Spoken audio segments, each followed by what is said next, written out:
Welcome back to She Is Fit, Mind, Body, Soul. Real quick, y'all, I just wanted to give a shout out to all my subscribers. I definitely appreciate the support. And thanks for joining the Fit team, y'all. I definitely appreciate that. Much love to everybody who joined the team. And don't forget to spread the word. Tell everybody, because this is She Is Fit movement. Side note, don't laugh at my ponytail, y'all. I spent like 3 hours in the mirror trying to come up with a hairstyle, and this was all I was able to come up with because I don't know how to do hair. And I've been natural for almost 6 years now. And so, real quick, I want to share this story with y'all before we get into today's vlog. When I was a kid and I used to go like to dentist appointments or whatnot, I used to see little white girls like put their hair behind their ears or like swing their ponytails, and I used to be like, dang, I wish I had hair like that to do that with. And now look at me. I got long, pretty hair, natural, all mine. I can swing it back and forth. I got a little chilly the ponytail going on here. Alright, y'all. So let's get right to it. Today's vlog is called Mental Health 101. We've already touched a little bit on physical health, how to eat right, you know, how to incorporate working out into your schedule. I showed y'all my Fitbit, how I get down with the steps and all that. And I got more to come with regards to physical fitness as well, so stay tuned for that. But today, I want to focus on mental health. So, personally, when I was going through a depression, you know, I kind of told you guys I didn't know that I was going through a depression.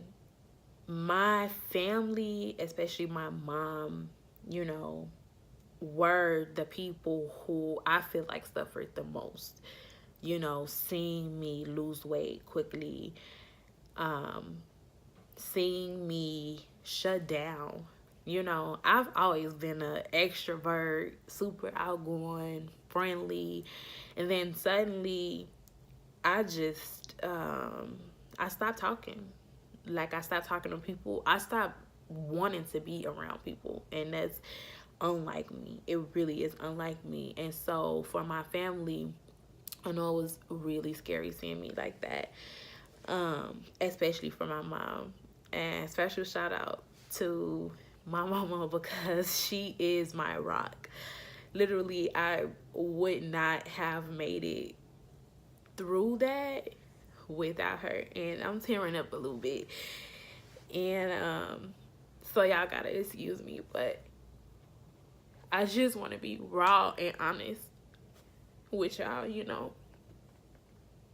Yeah, gotta give me a second. I'm back. I'm good.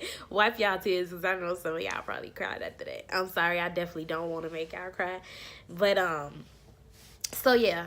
So, you know, like I was saying, my mom really, like, she held me down through that. You know, she didn't give up on me when I expected her to. And when you're going through something like that, it's important that you have supportive people around you, because if you don't, you'll break, and you won't even notice that you're breaking, but you'll break. And so I also too just want to throw it out there, don't be afraid to seek help. You know, I'm definitely a strong advocate of mental health awareness, and quite honestly, when I was going through that depression, I probably should have gone to therapy. But, you know, things like depression and anxiety, they just weren't talked about in my family. You know what I mean? Like, we will all have moments where we know we crazy, we need help. But nobody ever really, you know, took that seriously. You know, nobody really knew what depression looked like, you know, even though I'm pretty sure that I wasn't the first one to experience depression in my family. You know, it just wasn't, mental illness just wasn't something so I just want to share a statistic with you guys, and I literally just researched on Google. As y'all can see, I got my college get wrong right now, but I ain't done the real research in a while, so Google it is. And so this article, you know, it pretty much says that Black communities are 10% more likely to struggle with serious mental illnesses than non-Hispanic whites. That's important, guys. That's important, and I can only imagine what that number looks like for women in general. Black women specifically, right? Because I know many of you have heard of the strong Black woman, right? Us as Black women, we feel obligated to be strong. We feel obligated to hold everybody down, to hold our families down, to hold our kids down, you know, our friends, their families. But a lot of times, ladies, we forget to hold ourselves down. Recently I was looking at this YouTube video, and I'll look it up and give you guys the info on it, but I think it was called like Girl Trek or something like that.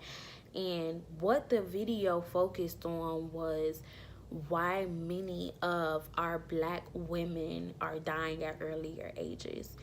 And part of the reason is due to lack of attention to mental illnesses, lack of self-care, right? You know, a lot of us have big mamas that pretty much hold the family down, you know, and once big mama died, the family fall apart. We put so much pressure on Black women sometimes, and ladies, let me tell you, we can't do it all. We can't be Superwoman all the time.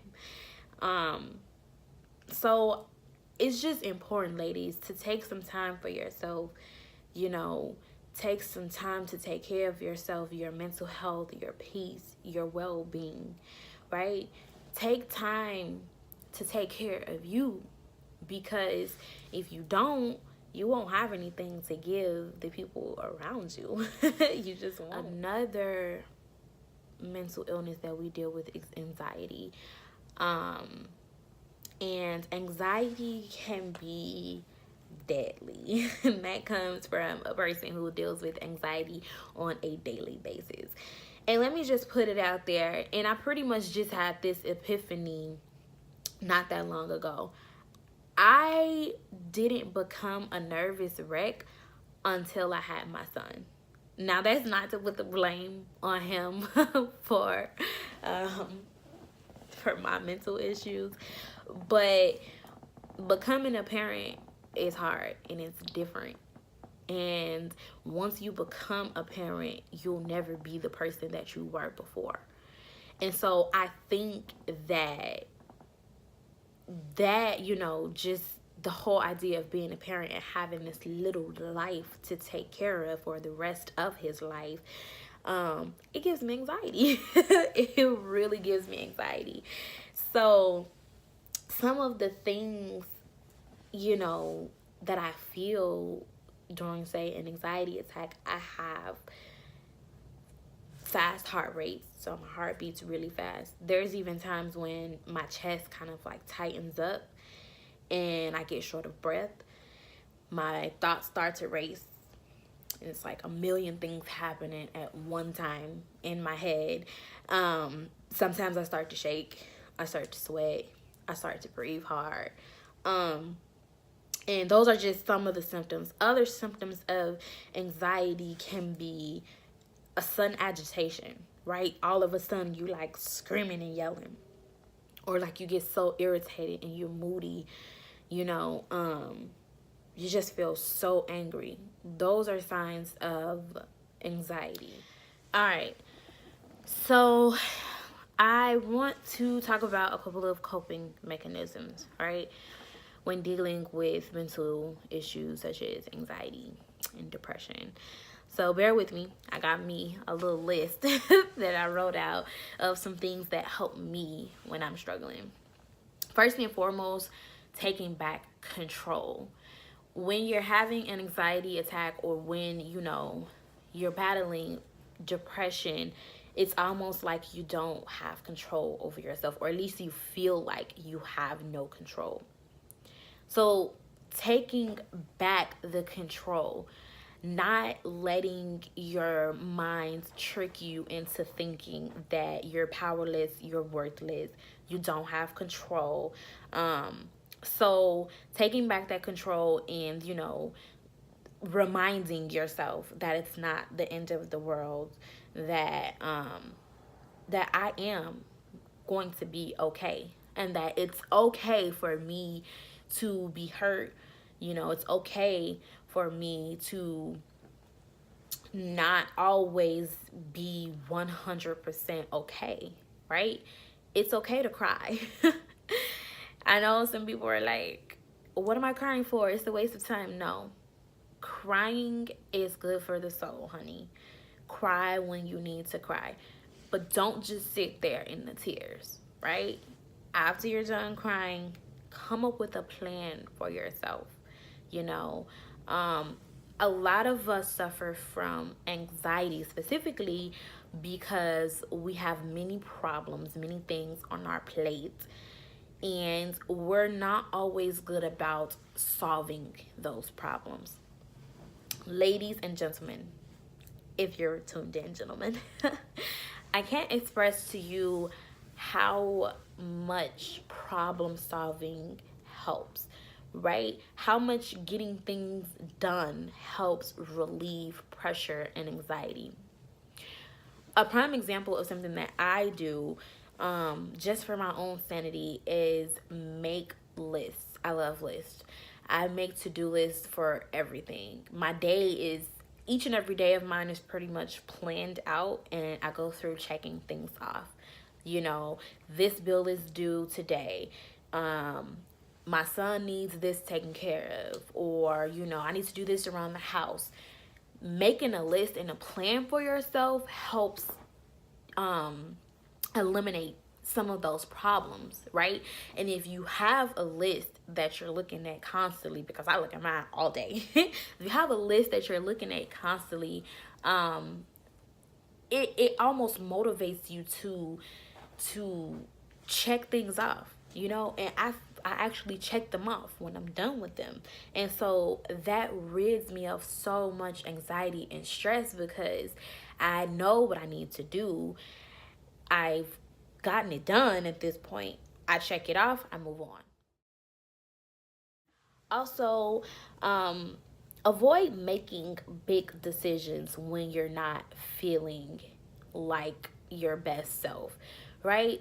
Oftentimes, especially us ladies, and I hate being stereotypical, but a lot of times we make irrational decisions based solely off of emotion, and that's not a smart thing to do, right? Give yourself time to heal. Give yourself time to get over whatever you're going through, right? You don't want to quit your job, or, break up with your lover because you're going through a depression in that moment. Don't get me wrong. Sometimes you need to quit that job. If it is too much of a mental and emotional toll and it's not worth it, quit that job, honey. But make rational decisions, right? Don't make decisions on a limb, because when you go through anxiety and depression, neurologically, your brain is not the same. So chemically, your brain is doing different things than it would do when it's functioning properly. I don't know what better way to put that. I know that sounded super nerdy, but it's the truth. All right, y'all. I'm done talking. So thanks again for tuning in to SheIsFIT, Mind, Body, Soul. I hope y'all liked today's vlog, Mental Health 101. If y'all have any questions, comments, concerns, or, any topics that you want to delve into further with regards to mental health, definitely leave those below. And don't forget to like, subscribe, and share. Thanks, y'all.